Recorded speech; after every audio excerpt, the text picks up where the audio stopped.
Hello बच्चों, चलिए प्रश्न को देखते हैं। प्रश्न दिया गया है, मछलियों में किसके लिए अल्प विकसित संवेदी अंग पाए जाते हैं? पहला है गंध की पहचान के लिए, दूसरा प्रकाश के ज्ञान के लिए, तीसरा है ध्वनि के ज्ञान के लिए, लास्ट में जल में कंपन की पहचान के लिए। तो सबसे पहले यहाँ पर इसका हम मुख्य अवधारणा देख लेते हैं।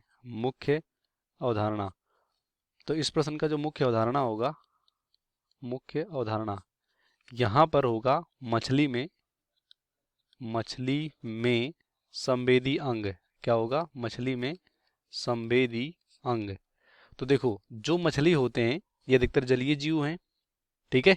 तो मछली जो होता है, मछली, इनमें जैसे कि हम लोगों में यहाँ पर सुनने के लिए कान नहीं पाया जाता है। क्या पाया जाता है? सुनने के लिए यहाँ पर, सुनने के लिए कान यहाँ पर नहीं पाया जाता। तो इनमें सुनने की जो क्षमता होती है बहुत कम होती है। तो यहाँ पर क्या, कैसे सुनते हैं ये? तो यहाँ पर जैसे कि जो भी, जैसे जल है ना, जल, या हम बोल सकते हैं वातावरण, जहाँ पर ये रहते हैं आसपास, वातावरण में जो भी यहाँ पर कंपन होता है, कंपन, कंपन, ये यहाँ पर इस कंपन वाइब्रेशन को मतलब ये सेंस करते हैं और उसी से यहाँ पर वो प्रतिक्रिया देते हैं। जैसे मान लो इनके आसपास कोई इनका शिकारी जानवर या दुश्मन है, तो जो भी यहाँ पर आसपास कंपन होता है वो उससे पता लगाते हैं कि आसपास हमारा कोई यहाँ पर खतरा हो सकता है।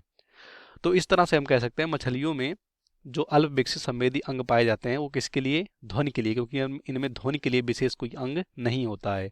और जो यहाँ पर इनमें अंग होता है ये सेंस करने के लिए कंपन, इसे बोलते हैं पार्श्व पार्श्व रेखा, यानी लेटरल लाइन। पार्श्व रेखा अंगों से ही ये यहाँ पर इस कंपन को सेंस करते हैं। तो पहला गंध के लिए गलत होगा, दूसरा प्रकाश के लिए ये भी गलत होगा, तीसरा ध्वनि के लिए, तो ध्वनि के लिए यहाँ पर अल्प विकसित संवेदी अंग पाए जाते हैं। और लास्ट में जल के कंपन के पहचान के लिए, तो जल की कंपन के पहचान से ही ये यहाँ पर ध्वनि या आसपास के जो भी यहाँ पर चीज़ें होती हैं उनको सेंस करते हैं। तो ये भी गलत होगा। इसका राइट आंसर सी होगा, बाकी सभी गलत हो जाएंगे। उम्मीद करते हैं आपको प्रश्न समझ में आओगे। धन्यवाद।